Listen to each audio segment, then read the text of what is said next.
All right, what's up? What's up? This is the ChoppedByT podcast where we give real, raw, authentic conversations. I'm your host, T. And to the left of me, we have Lincoln. To the right of me, we got Dejan. How y'all feeling? Good. Yeah, I'm feeling good, man. Feeling I'm good. feeling good for sure. Are y'all really feeling good, though? Yeah, I've been wanting to talk about this stuff for a while, so I'm excited to be able to do it. Yeah. I found out as men, we always say we feel good, but we really don't feel good. That's a fact. And then we fake it real good too. Like I am feeling good right now, but like if I really start thinking about it, like I could depress myself real fast. yeah, for sure. I could depress myself. For sure. So I want to get right into it. This episode, of course, is dedicated to Men's Mental Health Month. We in that month. Gay Pride Month, too, but we won't even get on that. It's today. They down there waving them flags, Today? boy. It's Yeah. today. I've seen it on my Instagram or whatever. Like everybody got the flag up in there. I'm like, You know what I think? They don't give a fuck about us. You got it bad, too, this go around. you got a bad luck of the draw. See, we sleep on the white men. The white men got it bad.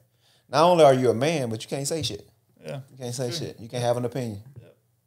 Everything I say is hateful and Yeah. bad and wrong And racist. racist. Oh, that's the worst thing you can call a white man, too. It's racist. A white person. So, whoa, hey. Let me tell you something. I got black friends. Sitting right there.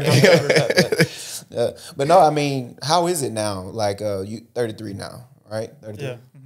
How is it now as a white man in America? Do you feel like you have a voice? I do. Yeah. Yeah. But you got to like selectively censor yourself if you choose to. I think I used to do that. I've gotten to a place where I don't care as much anymore because I know what I'm saying matters and has value and can help people. So if you're somebody that isn't adding value, if you're somebody that is saying things to better just yourself, then yeah, maybe you should be a little careful. But if you're trying to do things that are good for other people, then people are going to get ticked either way. So might as well do it for a good reason. Yeah, no, I feel that. I mean, plus, as long as you know your intentions, you know what I mean? Yeah. What about you, Dejan? How does it feel to be a white man in America? Right, you so funny. Hey, bro, I got in a fight, bro, in high school. I transferred school. I went to Maplewood. Right. But I came out of Sumner County. I was at Station Camp. So like, I did 11 years in Sumner County. I sound like I'm in prison or something. Right. Wasn't hard years. Where like when I started, I was in kindergarten, preschool or whatever. I was the only black kid in my whole school for a couple of years.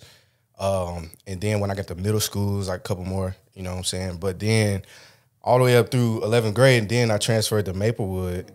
And, you know what I'm saying? I guess I wasn't the same as everybody, but I knew, you know, a lot of the people there because I played ball in the city. Right. And my first day of school, bro, I got in a fight because this dude called me white boy. Yeah, call you white boy. Yeah. And I just, bro, come on, man. You're not finna do me like that. Yeah. So I apologize. I take it back. I don't want to fight. But no, I mean, listen. I want to really pinpoint like on the whole dynamic of being a man, right? Because regardless, like, you know, skin color, all of that, we are men, and what we have to deal with a lot of the times is kind of like shut up and be quiet. You know, be a man. You know what I mean? We don't get a chance to have voices, right? And that's something that I battle with my son. Having a son, y'all both have girls, right? No. yeah. Yeah. Sucks for y'all. What's the recipe? I mean, tell me. Listen, you gotta, when you're getting ready to bust, right? You gotta lift your right leg, and then the big toe on the left foot. Tried it. You gotta ball it up. Been tried that. Yeah. Okay. Well, listen, I can't help you, I done hit from every angle, dog. I'm telling you, I tried. but I try to pour into my son. Like I try to hug him, and I try to, you know, let him know that he's loved, right? And I feel like that's important. That's important for emotional intelligence because a lot of the time as men, we get out and sometimes our only way to respond is, you know, through aggression. You know what I mean? And that could be detrimental as a man, you know, in America or anywhere for that matter. You know what I mean? That's for sure. So you coming up, I know you said you come from a lineage of military. I know that there was a point where you probably got like just strict. It was strict in the home, at least for grandparents, father. Whatever. Yeah. So my grandpas on both sides were. My dad was not military. But there was a sense of strictness because my dad actually was a very public figure, state rep and a business owner. And so there was still that idea of your last name and a huge emphasis on how you present yourself in public. And I remember a phrase very specifically, somebody's always watching. And so you grow up hearing that as a young guy, you become very aware of yourself in an unhealthy way of like everything I do matters. And when you're an adult, you kind of understand like, yeah, you have influence. You need to be aware of how you treat others. But as a kid, when you hear that message a long time, you start to think like, man, like people are always watching me. Like I can't mess up. I can't make a mistake. And so as a guy, you kind of learn like I got to keep all that bottled in and I can't screw up, whatever that looks like. I've got to be perfect. And that's a whole recipe for disaster. How does that affect you in the long run? You get very perfectionism. For me, like job-wise, I'd never want to make a mistake at a job or else I might get fired if I do one thing wrong, or I got to please everybody. I'm big on people pleasing, and I'm getting better at that. But I've struggled a long time with making people happy and not rocking a boat. That's something actually Dejan and I have talked a lot about is I appreciate that about him and our friendship, that he's good at standing up for himself and things he believes in, and he doesn't shy away from conflict. And I am wanting to work on that because for so long, conflict to me just denoted a negative thing. Right. Like that is a bad thing. Well, no, if you're doing it for the right reasons and you're standing up for yourself or your family or whatever, hey, then good can come from that. And sometimes you need to rock the boat. So I'm working to come through that, but there's a lot of ways as a man that it can lead you to not do things that a man is called to do because you don't want to upset people. Right. And that's something that I have always noticed about you. You're not afraid of conflict. Even beating up white kids. And, he was black. He was black. He was black. I had to fight a black dude. Yeah. Whoa. Yeah, it's fucking lost, huh? He was smaller than me. I ain't gonna lie to you. He was smaller than me. But that's something that is good about you, though. You never been afraid to stand up for yourself. Where does that come from, do you think? Dog, my daddy, man. I don't know how deep, like, we got to get right exactly this second. Go ahead.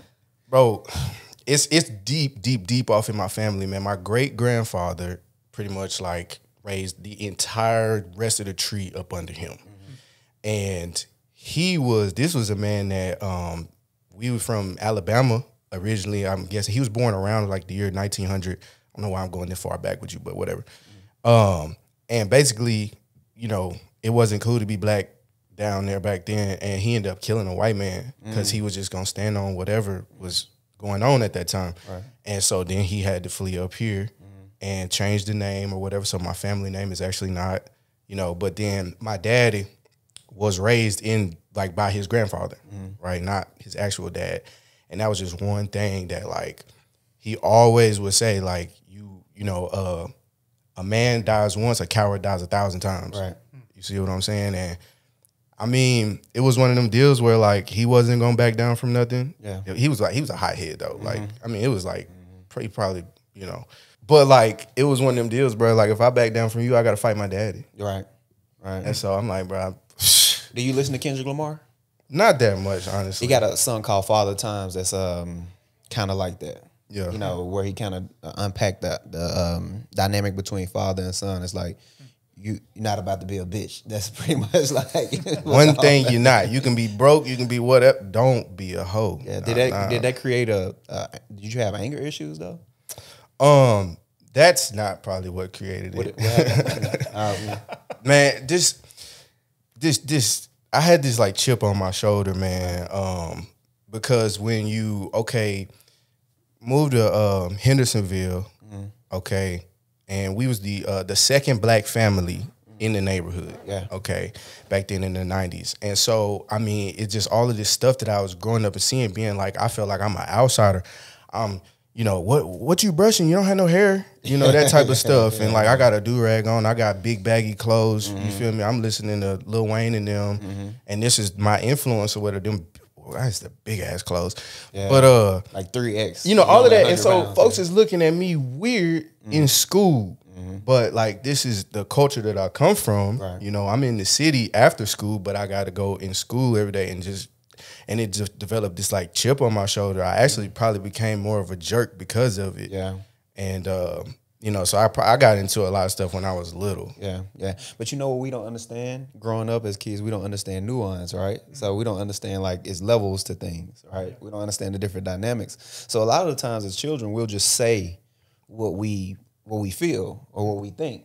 And I think that because of that, all right, this thing created so much underlying shit for you, right? Just children saying these things. So I'm pretty sure for you too.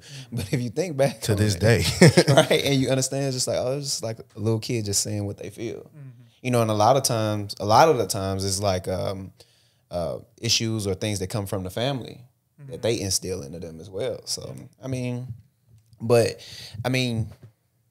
you would have got it bad with us too. Either way, you would have got it bad. Facts, because in the city, bro, I got to see the same Light thing. skin, colorful eyes. But it was like, I don't know why, but it was like this was like a place of love or something like that. You know, like think about, well, I'm going into like, I mean, they call it Maplehood. You know, sometimes I just seen a little thing on Instagram like POV, you went to Maplehood or whatever. But like, bro, they used to get on me, and then everybody, that's just what we did. But I feel like when it was like white kids, it wasn't from a place of love. It was from a place of like, you're a weirdo. Yeah. You don't belong here. You know, that type deal. Do you really think it was that way? Like, do you really think it's that way? Like, as an adult now, knowing and understanding, do you think it was like? Yeah. I experienced them. I mean, it's like you got racism, but then at the same time, sometimes some people are not racist, but at the same time, what they see in their house every day is one thing, and then they see you and you're completely foreign, and they're like, you're weird. Why are you like that? Yeah. And I'm looking at them the same way because I'm like, shit, you know. But it's the purple shirt theory. Have you ever heard of that? No. Yeah, I knew you didn't because I made it up. So it's the purple shirt. It's mine. Yeah. I remember that. Just in case, of course I remember. No, you don't. But it's if you grew up with everybody wearing purple shirts and that's all you ever seen, the moment you see somebody wearing a yellow shirt, it will be weird to you. So essentially, that's kind of what it is. That's why I mean, do you think it was coming from a hateful place? But I mean, yeah, I'm pretty sure for some of them it was. Yeah, for sure. You and Lincoln, y'all grew up together? Nah, I met Lincoln probably like a little over like 5 years ago, man. 5.5, it'll be 6 in December. Yeah. It was on my wife's birthday. That's but nah, man, we actually met in the mall. Yeah. You know, my wife being a woman on her birthday, she got this big mink coat on. Yeah. Whatever, you know. And then basically, you know, our wives, you know, they start talking because his wife was like, you know, that's a nice jacket. And they was talking or whatever in the Nike store. And then I started talking to him, and just, I mean, he was a genuine guy. And I also could tell like he was actually going somewhere in life. Yeah. This was around the time like I'm coming out of college. I had finished college like the year before, and then you know, I'm like, man, I don't know really which direction I'm about to go. He kind of put me on a couple business ideas and some things so I just kind of wanted to pick his brain a little bit, and you know, we kind of just became friends from there. Yeah. And it got like way deeper though, just in the next couple of years because of just some of the stuff that happened in his life, my life. And like this guy's been there for me through, I mean, some of the, man, like I remember like when my mom almost died one day and I called him, I'm crying and all this. I'm supposed to be the tough guy. You just called me the tough guy. Nah, I be crying all the time. Yeah. But like, you know, it was him that I called, you know, and just stuff like that. So, I mean, that's my guy. They was the only people at our wedding outside of the, like my household because we got married in COVID. That's amazing. I didn't get invited. I told you with COVID, man. Dang, you probably had it. Crazy. Like, I didn't get invited. Been knowing me way longer than him. But anyway, now Lincoln, you already on business and stuff like that. Like you understand that concept of business. What was your dynamic growing up with you and your father? I'm curious. I know you said that it was you had to be perfect, you had to be all that, but like in the house, what was the dynamic? Yeah, so growing up, it was, again, very public family, public figure. And like you said something earlier about nuance. And because we've had a lot of conversations now, my father and I, we have a phenomenal relationship. We always have. It's always been healthy, but it's definitely gotten better over time. And I've had conversations with him recently about how I grew up, messages I heard. And, you know, he's apologized, man, I never meant it that way. Like telling me somebody's always watching. Like as a kid, you don't understand the nuance of, hey, just be aware of, you know, your actions and stuff. As a kid, you just start to hear that over and over and you think, oh my gosh, like I can't mess up or else I'll, you know, shame my entire family, that kind of stuff. Yeah. So growing up, there was a lot of contention. Him and I would fight a lot. I became very rebellious just out of spite as a kid. I'm sorry to interrupt. What did the rebellion look like for you? Just acting out, a lot of sarcasm, a lot of just volatility in the home. You know, I would make my mom cry and get at her, which, you know, was maybe just a subtle way to get at my dad. Right. So him and I would butt heads a lot, and we weren't super close through high school. Best thing that ever happened is when I went away to college, because I gave us both breathing room, and then our relationship really flourished from there. But it was, you know, I wanted to please my dad a lot because I saw in the public eye, and he's a phenomenal man. He was very well loved, very well respected, and it's like, man, I'm the son of that person, so I have to have that same standard. Yeah. And nobody ever blatantly told me that, but again, as a kid, you pick up these messages that maybe aren't purposeful, but you internalize them and you run with it. And so, yeah, it made a hard life growing up as far as internally and feeling like I can't displease anybody, can't let anybody down. Everything has to be perfect. But like I said, later on in life, blessed that our relationship has gotten a lot better. We've worked through a lot of that stuff. So. Yeah. Did you feel like your dad was perfect? Yeah, I definitely did. Everybody loves him. Everybody sings his praises. No matter where you go, you meet him. Oh, your dad's the best. Your dad's the greatest. I never had anybody ever say an ill word to me about my father. Same. Yeah. Same. And so you think he literally is right below Jesus. and that's how, in a lot of ways, I still hold him in that esteem. I know he's a flawed individual, but I have a lot of respect for him because I've seen a lot of things he's done and a lot of the heat he's taken, and he's stood on principle. And so I do respect him. But as a kid, yeah, I thought, man, this guy does no wrong. So obviously anything he expects of me, I have to do to the nth degree, as an 11-year-old kid. Facts. Yeah. I still feel that way to this day, though. Yeah. Like, my daddy was a legend, bro. Yeah. For real. Like, East Nashville, legend. And he was super athletic. And, he got in fights all the time. He was a pretty tough dude. He never told me anything, though, about him. Like, I seen a picture of him at in middle school, black and white picture of him dunking a basketball. Yeah. Stupid athletic. Mm-hmm. He never told me he was good at football. He was an NFL prospect. And it will always be other people coming up to me. Man, your daddy did this. Man, your daddy did that. Man, your daddy been good to me. And it's been so many people that done came up to me in my life. I'm talking about whether I'm with him or not. I'll be out in public and somebody will look at me because I look like him. Yeah. I look just like him. And they'll be like, you with, son? Yeah. Hey, let me tell you something. I got you because your daddy been good to me. Yeah. And I felt like I always had to live up to, and to be honest, I don't know if I can, to be honest, man, because it's such big shoes to fill. Right. And I feel like I gotta be just at a really, really high level, and I really don't know. I kind of gotta forgive myself all that because I don't know if I can. Let me ask you, when you finally found out that he wasn't perfect, how did that affect you? Well, growing up in the house with him, yeah, I saw the not perfect. Got you. But it was, and then like I guess I kind of zeroed in on that though sometimes because me and my daddy bumped heads a lot, but then whenever we would, I would disagree with him, I would take that reputation that he got almost like, well, they don't know that you do this, they don't know that you do, that, and it's like, but he was doing the best that he could though, it's like it's not till you get grown and you learn and live some life and you have situations that you got to handle to figure out. Like, I saw a post one time that said, like, we got to remember our parents was doing the best they could at the time. Yeah. Yep. Yeah.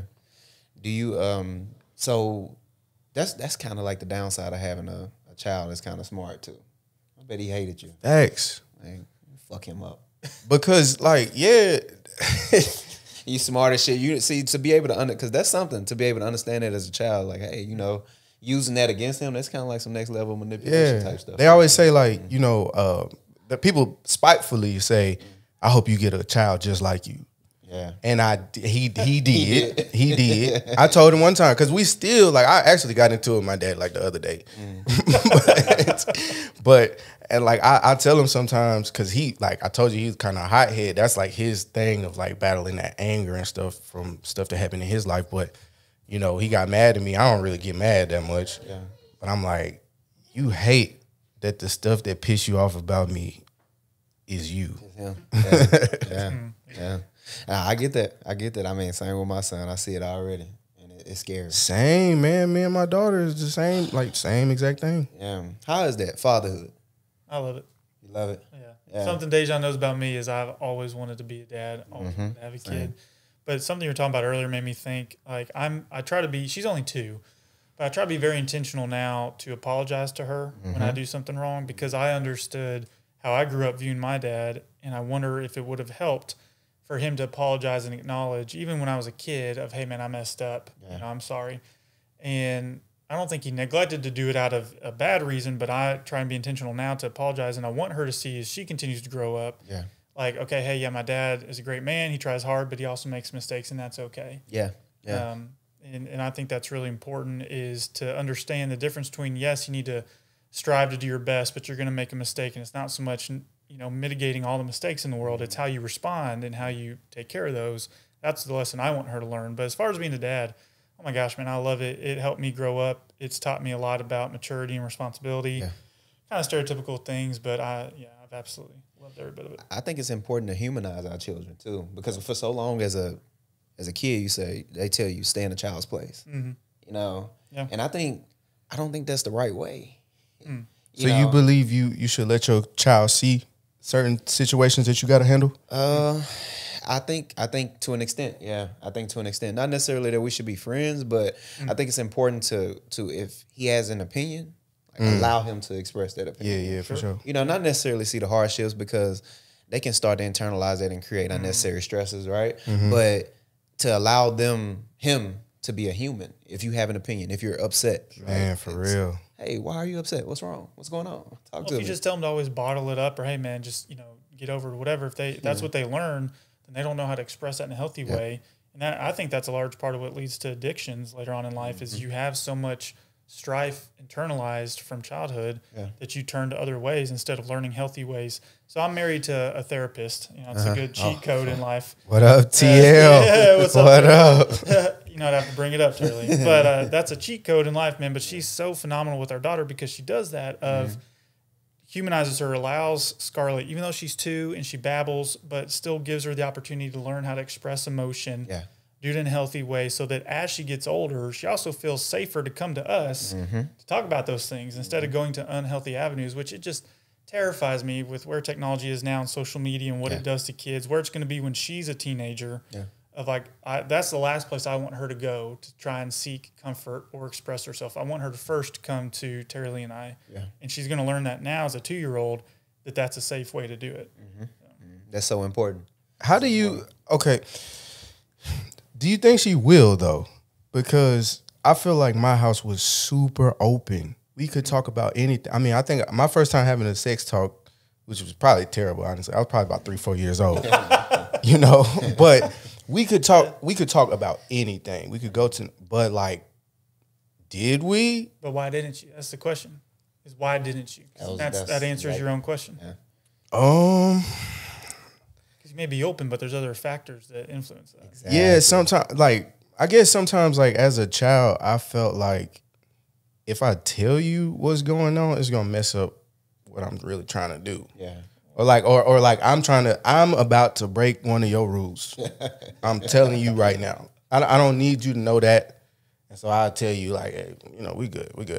You know, because I'm devious. I'm a child.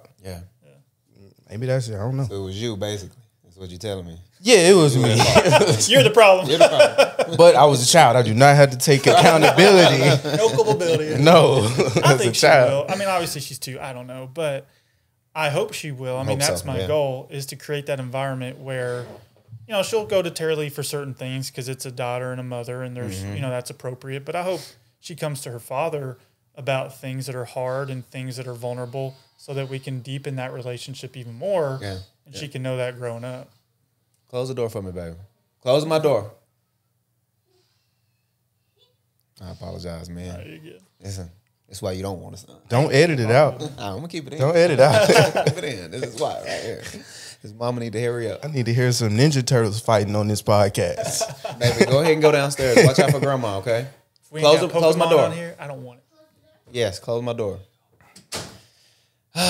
But that's the thing with fatherhood, man. That teaches you patience and, like, you know, why is he coming in? Probably because you're his father. You're doing something important, and he wants to be a part of it. Listen, I'm going to tell you something. I'm going to have to apologize. Damn. I'm going to have to apologize. Really? Yeah. That's how you feel? Yeah. Oh, listen, when Not even how I feel. He gonna hold me accountable. Yeah. Like, and that's the bad side to building that, because you want to be like, shut up, I'm your dad, be quiet. You know, you want that, right? Yeah. But I've cultivated this type of relationship with him to where I have to like explain like, hey, daddy was doing this, X, Y, and Z, and that's the only way, because he'll tell his mom, dad was being mean to me. Bro, I want to, that's messed up. It's crazy. My little girl snitching bad, bro. I wanted to tell you though, man, because like you have always been a person, ever since I met you, a stand-up guy. If I don't know anything else about you, I know Onterio is about business, as silly and funny as we are, whatever. But you don't run from anybody. You believe in being a real man. And I saw that as soon as I met you. And I've always respected you a whole lot. And now that you have a son, like, I mean, I don't have a son, but now I got to be an example of what a man looks like to my daughters. But you got a son, and you get to, you know, plant those seeds in him. And, you know, I tell a lot of my friends, and I'm going to tell you too, man, that I'm super proud of you, because it's just not easy, man. Like, hold up. Invested in the seats. No, for real. People are going out here making lifelong decisions, like in such a temporary way. Like, you feeling a girl, she looking good. I'm finna hit her, bro. I'm finna smash. You nutting in a girl. What are you doing? Because now you got a baby. And I feel like people just don't really understand how serious it is to have kids. I agree. Until now you got one, and look at how different your life is. Like, now that I have kids, like, I take this stuff so serious, bro, that, I mean, I have like cut ties with people over being bad dads. Yeah, oh, listen, same. You can't be around me if this is how you treating your kid, man, because like, look, I don't even know how to fully like articulate how I feel about this, because you just cannot be around me if you're not a good father, bro, because I go home every single day to my kids, and I know what it takes to make all of this stuff, keep the boat afloat, basically, and what it really takes. So, I mean, just people, I don't know why people think that is such a light decision to have a child. Yeah. You know, I mean, I done seen people, man, she says she wanted a kid, I guess I'll go and give her a kid. It's crazy. Bro, you serious? You just locked yourself in, man. And like, it's they just taking stuff too light, man. Marriage, same way, bro. Like, people just take stuff too light, man, with really big decisions. Yeah, no, I agree with you. And man, thank you for that too. Thank you for that, because I don't hear that enough. They should tell me more. Yeah. How great I am. I'll tell you again, bro. You're doing all right. Doing all right. No, but seriously, on a serious note, I appreciate that, because, you know, a lot of the time I don't hear that at all, and I try so hard. You know, I really do. I put my all in most of the things that I do, and I really don't get a lot back from that. I mean, I don't know. Sometimes I trick myself into thinking like, why do you feel like you need that? Like, don't be soft. You know, you don't need that. You know what I mean? It's just a trick, though. We do need it. Yeah. That's the thing about masculinity. I think you're talking about this early on. Like, we put this shell over as a man. Like, we think manhood is this tough, gritted out, and there's a time and place for that. But man, like, we need that words of affirmation. We need to be shown that love and that respect. And I think when we deny that, when it's, oh, I'm a man, well, man, you deny a critical part, I think, of how God made us. Yeah. And to enjoy that companionship. I mean, the conversations Dejan and I have had over the years when we've spoken into each other, like, that has brought so much authenticity and real nature to our dynamic, and I've appreciated that, to know, like, and honestly, that means then moving forward, when I know that somebody speaks well to me and encourages me later on down the road, when they call me out on something and they speak maybe true but harsh words, I'm willing to take it and listen to it, because I know there's love behind it. Whereas if we don't ever speak that to each other, and if we don't let that sink in, then how are we going to really hold each other accountable? Because if I were to tell you, man, you messed up here, but you don't know that there's any love behind my words, you're not going to listen. But Dejan's been complimenting you and speaking into you, so later on, if he holds you accountable, you're going to, hey, this guy cares about me. Yeah. So I'm going to listen to what he has to say. Yeah. No, you hit it right on the head. I couldn't have said it better myself. And don't feel like you shouldn't need that. We real big, strong, tough men. I mean, I went, because I've only seen my dad cry, let me see, 2 times. I saw him cry 2 times when my, you know, we had a cousin that was like a brother to him when Billy died, and then when my granny died. It's the only time I ever seen my daddy cry. And that's kind of how it came up. And I would, you know, and I'm light-skinned. Yeah. Like, I be wanting to cry. No, but like, it was a couple of years of my life, like, that I went through some stuff. You know, I had my senior year of high school, we lost 12 family members that year. Between my mama's side and my daddy's side, we lost 12 family members. And like me and my cousins was linking up at the hospital. We was hitting each other like, what hospital we at this? And I got numb to a lot of things.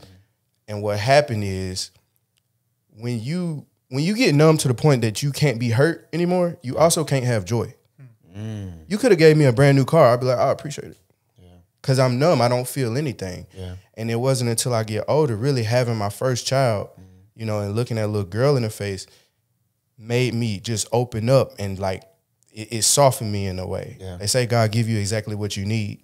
And so since then, though, because since she's 4 now, and so like for the last about 4 years, I'm talking about, bro, I cry almost every time the wind blow.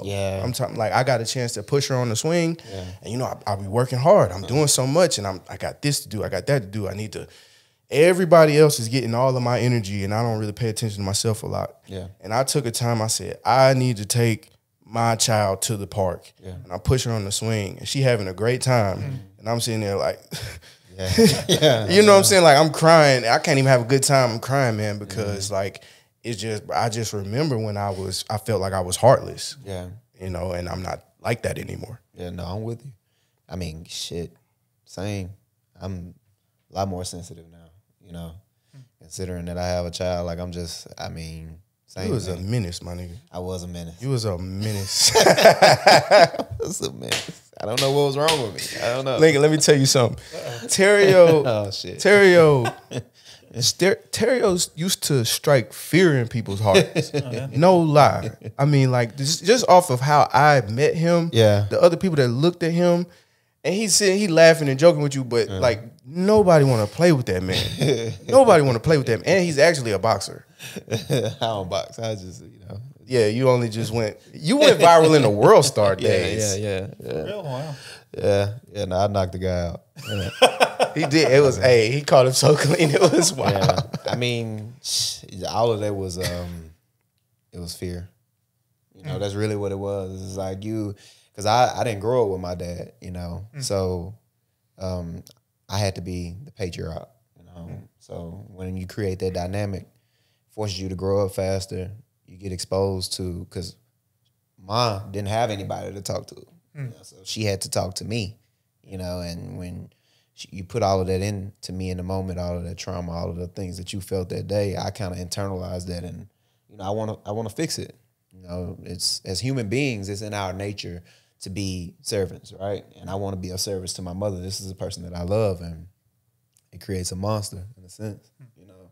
How old were you when you felt like you had to be like an adult? I was probably like 13, I say. Well, maybe like 12 actually. I had adult problems, like, or I had adult feelings, like, oh, bills, things like that early on. As a kid, it's like, oh, I know we don't have enough money. It's like I knew that at like 10 or like 8, you know, and then when I felt like I had to do something about it, I was around the age of 13. And the things that I did, no 13. Man, I'm telling you, bro. You know, you laugh about it now, but shit, things could have been different. You know, listen, I wake up and I thank God. Because it's like, wow, the power of God, you know, the power of prayer. You know, because it's like, to think that all of these things, some of the things that I've done in my life could have landed me in prison for a very long time, right? Any of them. Just like so many things, a long list of things. And I know that's not everybody's story, right? But that is my story. And listen, I'm so thankful that didn't happen, because I wouldn't be able to enjoy my beautiful son and my family, and, you know, or even be in a position to take care of my mother now. So I'm just very thankful. You know? Same, bro. I feel like God, he's as wild as I've been in my life, I feel like he never let me get like too far off the path, because I mean, there's a purpose. I mean, you have a purpose, you have a purpose. We all have a purpose that we was actually put here for. He needs us to do something. And we don't always know exactly what it is. You didn't know you was going to be doing this when you was 13. Nah, I did.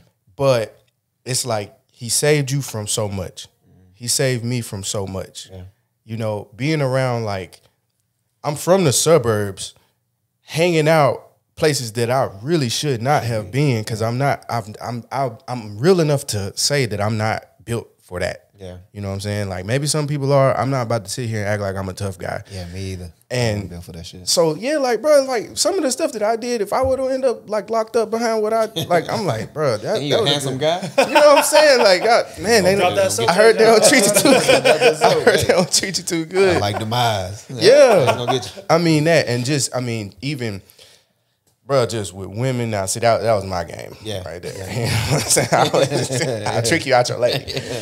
But I mean, even that, like it was times that, I mean, as crazy as I was with women, as you know, out here raw,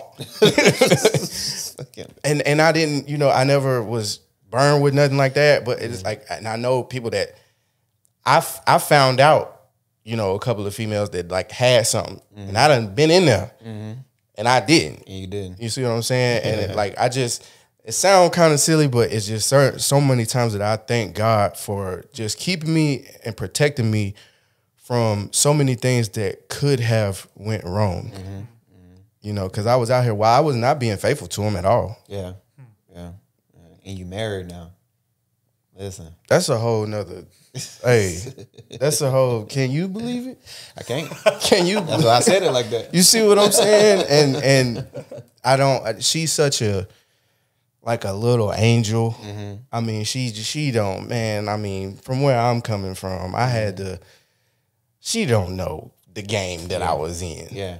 And you know, it wasn't until I got with her. She comes from a healthy place, and it wasn't until I got with her, first woman that I ever been with that had two parents. Yeah. Okay, I was mean on them daddy issues, girls. You know what I'm saying? That's the easiest. I mean, that's the easiest. If we can be truthful, to be honest, because I hope this helps somebody, some young girl out there that has daddy issues now. Let's just know people is plotting on you because we know that you're vulnerable. Okay, but it wasn't until I got with her that I realized like how toxic of a place I came from. Yeah. And you know, she I mean, just even like I developed this I like being called daddy. Yeah. You know, I like being, because all the other girls had daddy issues. I was daddy. You feel me? She was like, I mean, I got a dad. She was like, that's kind of weird. Like, I got a dad. I'm like, you know, and I ain't realized like it's probably I'm pretty fucked up. Marriage, man. I'm working on it. I'm thinking about it. Go on and do it. Yeah, it's scary. When did you get married, Lincoln? Oh, crap, I got to remember correctly. 2015. 2015. October 2015. 2015. Yeah. I mean, how is it? How is it for you? It's really good, especially after this past year. So we've been married, you know, almost 9 years.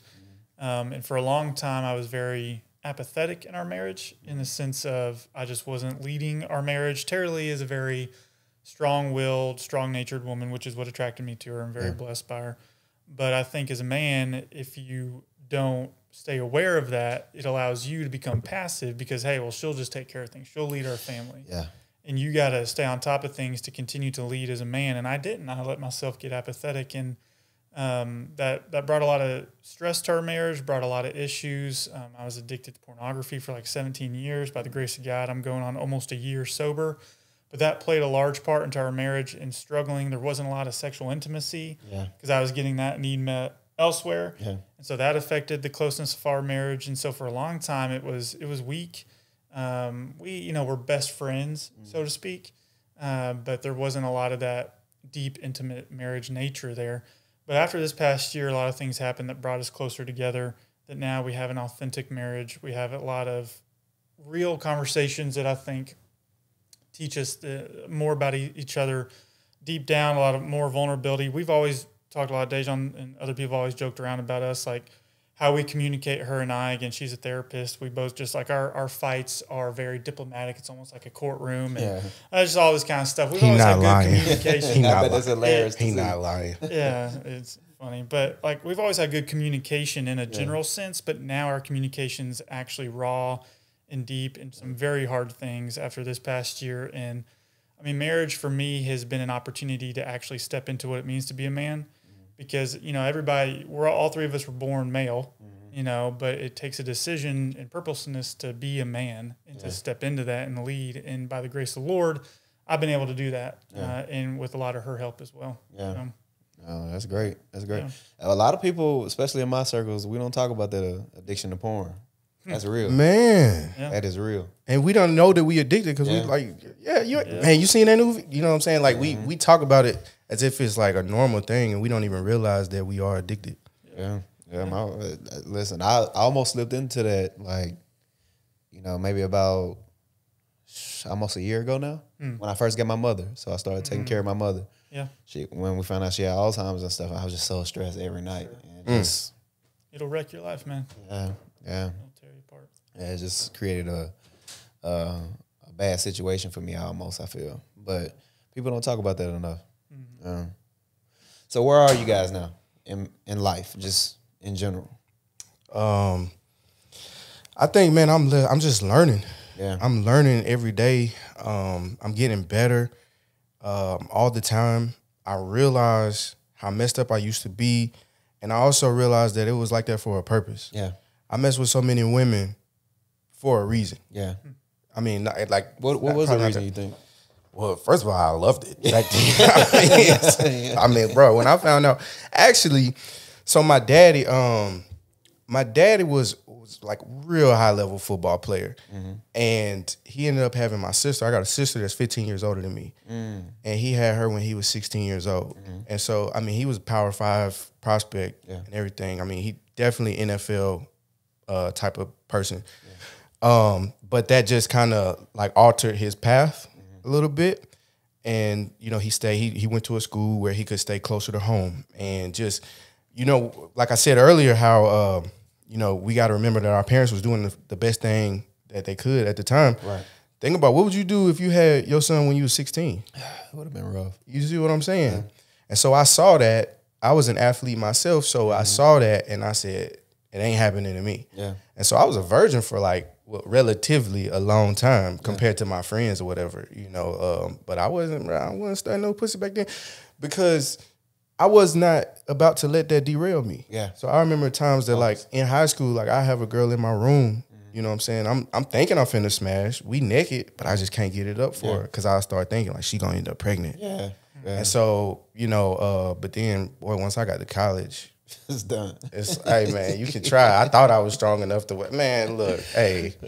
I found out what a girl was for real. Yeah. In college. And you a collegiate athlete, so bro, I had a couple things going for me. Yeah. I got a couple things going. This skin tone did me some justice. Yeah, listen, you just have access in college, Bro, they all was right there. Yeah. They all was right there. It's like, shout out to the people who's able to go to college, stick to the plan that you said that you was gonna come in there and do. Because I mean, even me, like I feel like you gotta have some type of a deep rooted focus. Yeah. So like for me, it was baseball. I was playing ball, and as long as I was playing ball, like it was nothing that was gonna distract me. I was locked in. I barely came out of my room. Yeah.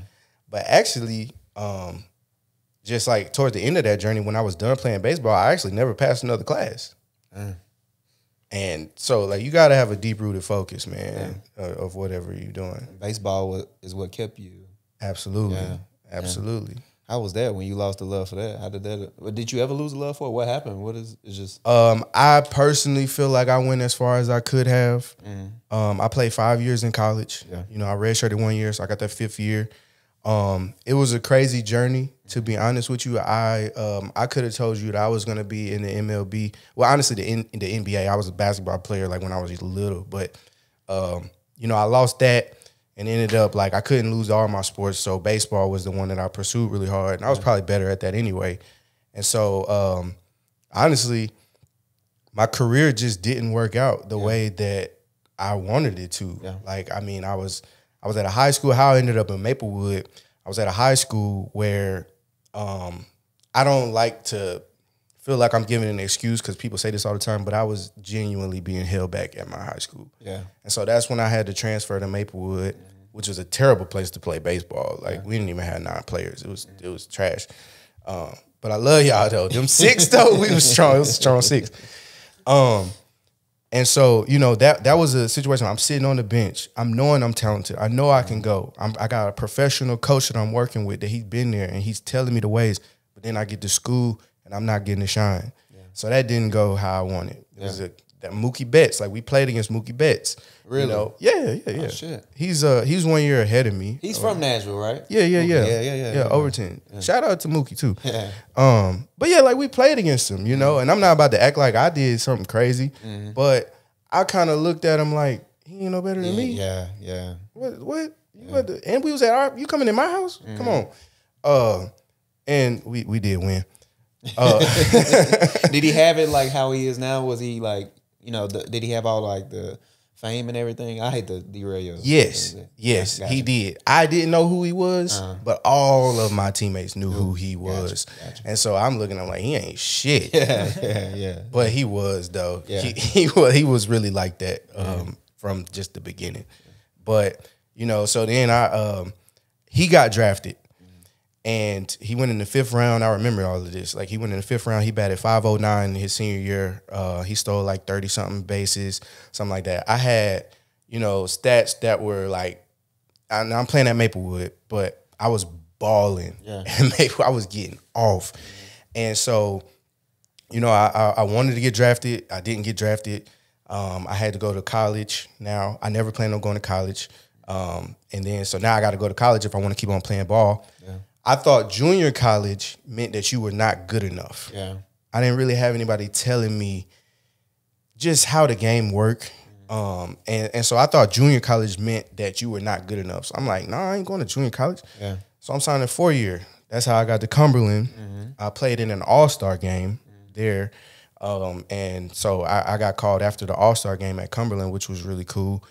And so basically when I walked in there, the thing about college baseball is or at least it was, I'm sure it's probably still that way. If you go to a 4-year school, you got to stay for 3 at least. And so I came in there like, man, I'm doing my 3 years and I'm out of here. I had batting gloves. I wrote AA on my batting gloves, All-American. You know, that was the vision that I had. Yeah. But the thing about it was we had some All-Americans already on the field. Yeah. Cumberland just won the national championship the year before I came. And so I'm walking in, I'm like, which one of y'all spot am I taking? Yeah. You know, and they like, bro, sit down. You know? And basically, man, God did this thing. I was so arrogant always, you know. If you wasn't shit, I would tell you ain't shit. Yeah. You know? Yeah. And what you gonna do about it? Right. A lot of people, not that I'm a tough guy, but I'm able to call cap though. And I know a lot of people, they really ain't gonna do nothing. Yeah. And but yeah, so he humbled me, basically. I came in, I was really hot as a freshman, and then all of a sudden it was kind of like Space Jam, bro. Like my powers just went away. Yeah. I just went away. And for 3 years after that, I was terrible at baseball. Wow. I was that's how I ended up pledging. Yeah. I wasn't doing nothing on the field. Yeah. But yeah, and I was terrible. And then like it wasn't until like you go through the depression, you go through the anxiety to get on the field, knowing that I'm not really playing well, you know, all this. It was like a roller coaster. I got a girlfriend that, you know, I'm supposed to be like a hot shot, and like, you know, you want your girl to be able to talk about you, right? And she's like, yeah, he don't really play that much. I mean, I'm just out here for support, and just all of that stuff, man. It was like you go through the mind things of, am I really a college player? Yeah. Do I really deserve to be here? Yeah. And all of that. And it wasn't until my last year that I kind of was like, man, forget it. I know I'm not going pro. And I didn't even work that hard, to be honest with you. I was the hardest working person, period, of anybody for the first 4 years. And then the last year I was like, whatever. Yeah. And, you know, that crazy enough, that was the year I was balling. Yeah. I didn't care no more. And it was just like this big weight that was, you know, I don't even know why I got off into that, but hey, that's how it happens sometimes. Yeah, man. Yeah, you love the sport, so you know, a lot of us have those stories though. But you, at least you know, you can say you played in college. You know. Oh yeah, you asked me how was it when I lost the game. I feel like I went as far as I could, bro. That last year, you know, I did the best that I possibly could. Yeah, and I was really good, and I felt like it was taken away from me. But you know, you had this identity thing. I played for 20 years from the time I was about 3 years old, and you know, all the way through almost grad school, and then it's over. And if you would have asked me any time, like, tell me about yourself, I would say, well, first thing, I'm a baseball player, and all this, and all of a sudden, I was like, who am I? You don't have it anymore. I don't have anything. I watched Fred go through that same thing when he got shot. After he got shot, I watched him go through that same thing. You know, it was just, you know, but luckily he found God, you know, and that's been his thing, you know, and I'm proud of him. That's what I'm proud of. You know, he does well, you know, and he really lives up to what, you know. I love Fred, man. That book, Reaching for Better. I mean, I you and him, man. I'm telling you, you and him. Obviously, I met you through him, but the reason that I even gravitated towards Fred was because of that same stand-up guy. Maybe it's because he like 5'5", I don't know. But Fred, I seen him, man. The football players play too much. I saw Fred, because we used to live in the same like dorm together. And they would like play pranks on each other, mess up each other's rooms and all of that stuff. Man, football players, they just be doing dumb stuff. And he would go from laughing and joking and ha ha ha he. It was a defensive lineman. I'm not gonna say his name. I don't even like the dude. But all of a sudden, Fred go from laughing to like he pick up a broom and whop over dude's head. And I'm like, yo. But he was gonna stand on business, bro. Like that's, you know, he's such a great man of God now. Yeah. He shouldn't have done that. What was wrong with him? Hey, you know, what would you do? I would have done something worse. But that's the thing. That's a result of how we grew up. And it's just, you realize now, like, oh, because you realize I don't want my son to do this, you know? So, I don't get it. I know you said all the good things about having, you know, a therapist as a wife. What are some of the bad things? Because I assume that would be, like, challenging. Yeah, I had to put some boundaries in place. When we were dating, I would tell her, I'm your boyfriend, not your client. Right. I mean, what makes her a great therapist also would drive some wedges in our relationship over time. You know, she's very good about digging deeper into stuff, so asking a lot of questions. And so we had to develop some ways to kind of stymie that. So she would start to ask, like, do you want me to respond or do you want me to just listen if I would share something with her? Man says stymie. Get your thesaurus out, buddy. But that, and then I think she wants to fix people, and she's very good at that. God bless her with that. But I think, you know, when it comes to the marriage dynamic, trying to be a wife instead of a therapist, some of the things we've gone through recently, I've had to remind her of that, of I want you to be my wife right now and not my therapist trying to fix this, trying to work through this. Will you just listen to me? She's done a great job of growing through that. But it's definitely kind of like any job. Like if you're a police officer, you got to find a way to leave that at the door when you come home. Yeah. You know, same thing with therapists, leaving that desire to dig deep. And also sometimes she reads a lot into stuff. I mean, as guys, let's be honest, we're probably not thinking about anything or something's not a big deal. And yet to women, it's just naturally it's a bigger deal, whatever it may be. Yeah. And then you couple that with being a therapist. And so we've had to work through that of like, look, sometimes as a guy, I'm just not thinking about anything. Or it's just not that big a deal. It's not that big of a deal. You know? And so we've had to work through that, but she's done a good job of responding. And you seem more relaxed anyway. Like you kind of like easy going. Am I wrong about that? For some things, yeah. Yeah. Yeah, you're wrong about that. Yeah, you're wrong about that. It's like, oh, fuck this. Nah. What word would you use? Not high strung. Man, I don't know if it's a real word, but he overthinker. Yeah, that's true. Yeah. Overthinker, yeah. No, I get it. He prepared for this like super hard. Oh no, I could tell. But the gems though, he's dropping the gems. And I'm over here listening like, amazing. Oh man, I gotta kind of step up my game a little bit. And even hey, you know, I could tell you all about punctuality because you hit me up on Thursday, like, hey, I need that address. You told me Thursday. You know, I was like, oh shit. I had got off work. I worked 2 jobs, so it was like, do you feel bad? I didn't know you do that. Yeah, I work from home and I work for myself too. I still got the courier service that I do with medication and stuff like that. But I do some work from home stuff. I'm getting my MBA right now. I graduate August.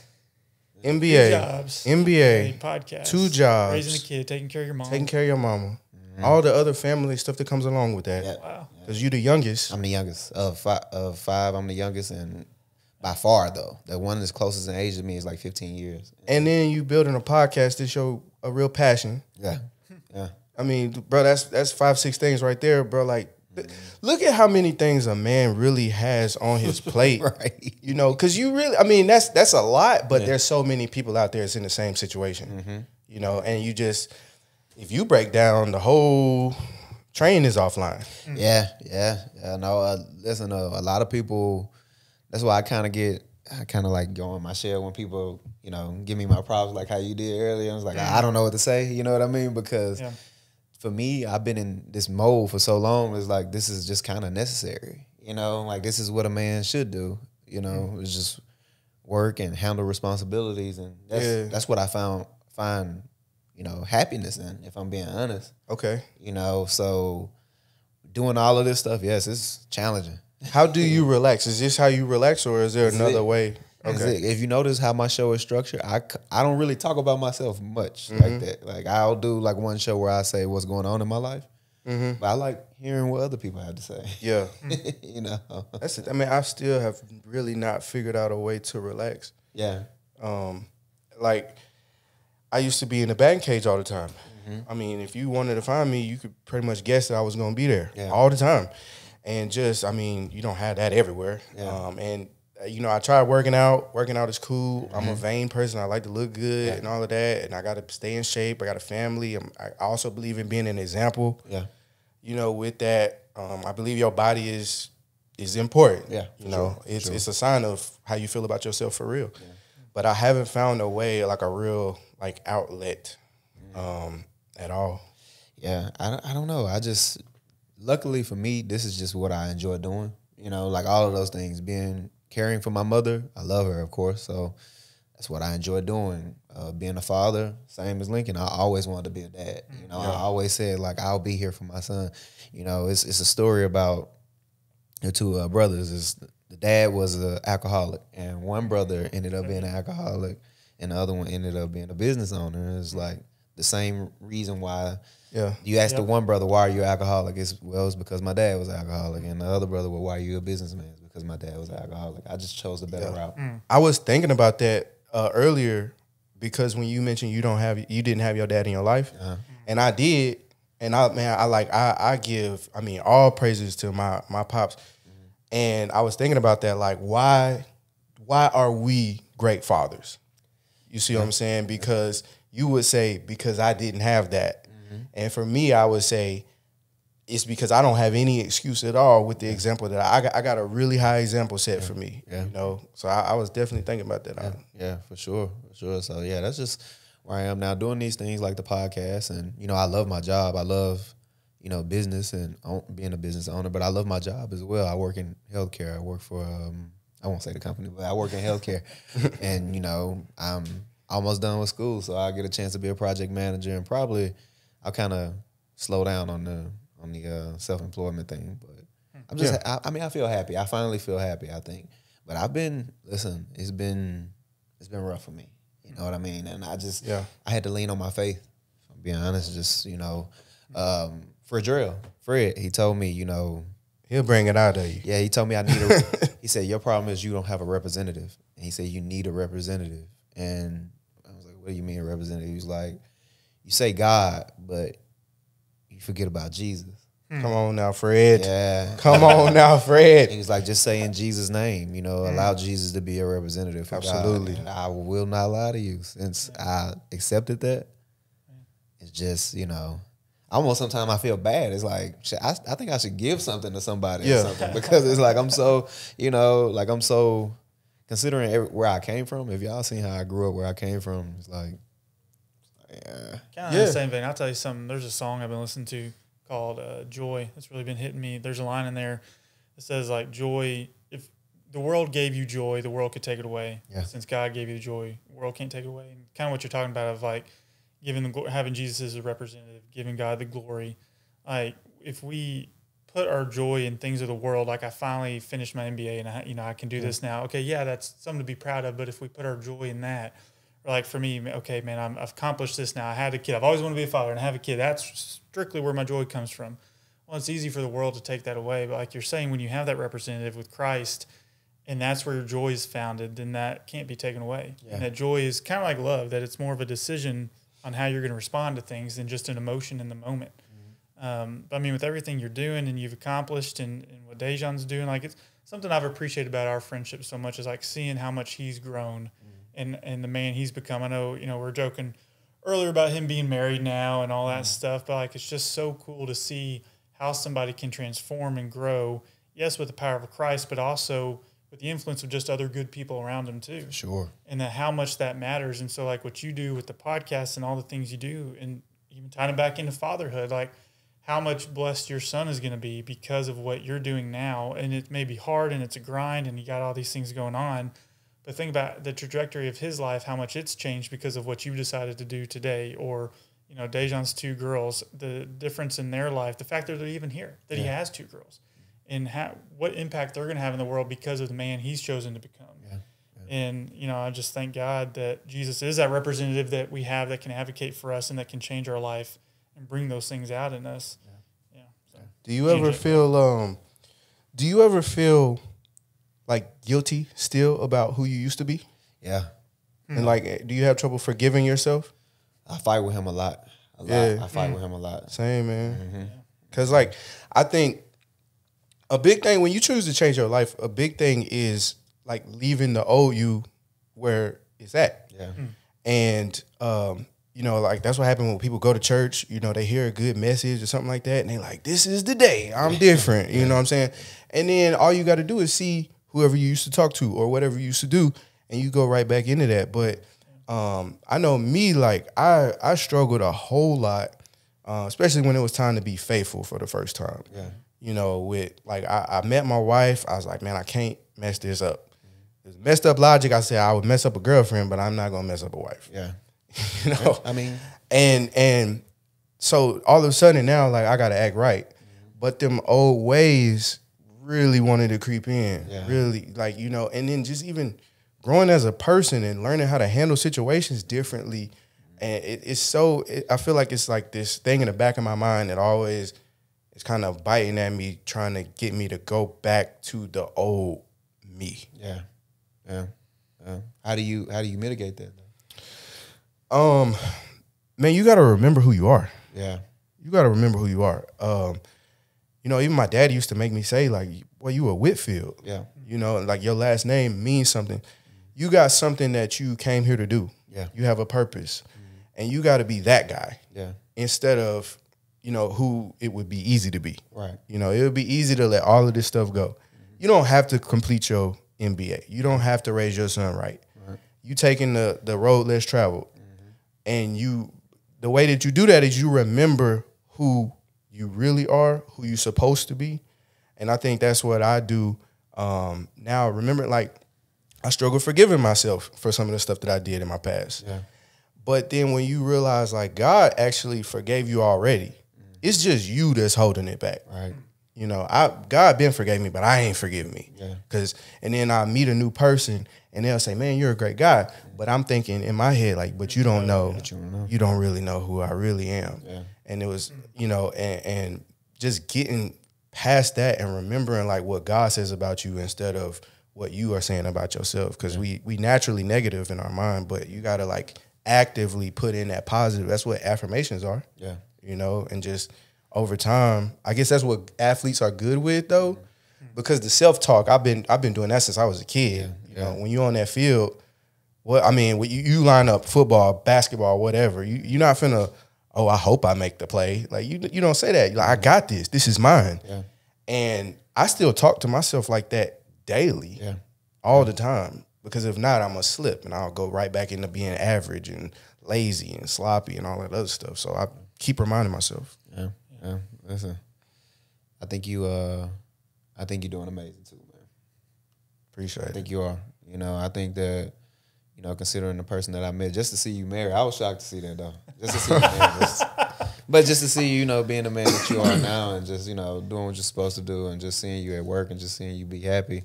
Yeah. That means a lot to me. It means a lot to, you know, I just met you, Lincoln, but still, like, you know, to see that there are men out here with that level of maturity to be able to just say, like, you know, this is what's going on, and you say it so clearly, you know. And I don't know if that's a result of your wife. That could be it. It could just be her. But no, dude, it's in his blood. It's in his blood. Yeah.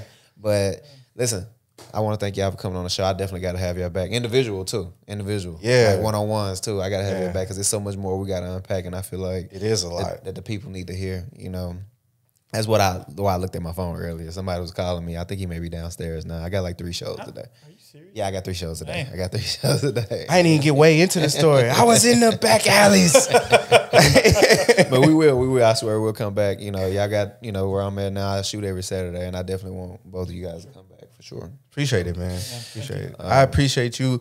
I'm super proud of what you're doing, man. I've been watching ever since like you first started, and I mean, I just want to thank you, bro, for what that you do, because there's not a lot of people that I see.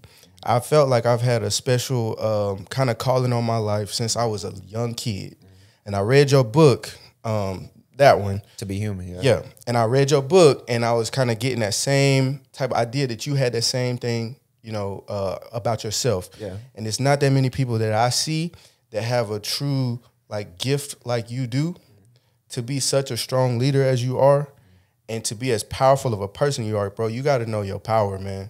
You got to like recognize your power for real. You're not average. You're not just okay. You came here to be phenomenal, and you're doing phenomenal things. Like that's All right. nah, for real, bro. That's what we do, bro. And like, I feel like people need to know that about themselves, man. So like, I appreciate you. Yeah, nah, for sure. Thank you. That mean a lot coming from you too, though. Seriously. Yeah, I don't know why you had to hit me with that. I'm trying to make you cry, bro. I'm trying to make you cry. I'm telling you, I'm Pause. very sensitive. I don't know what's going on with me now. It's just so much, you know. But again, thank y'all for coming on. Seriously, and I want to have you guys back. Listen, this is the ChoppedByT podcast. We'll get real, raw, authentic conversations. Until next time.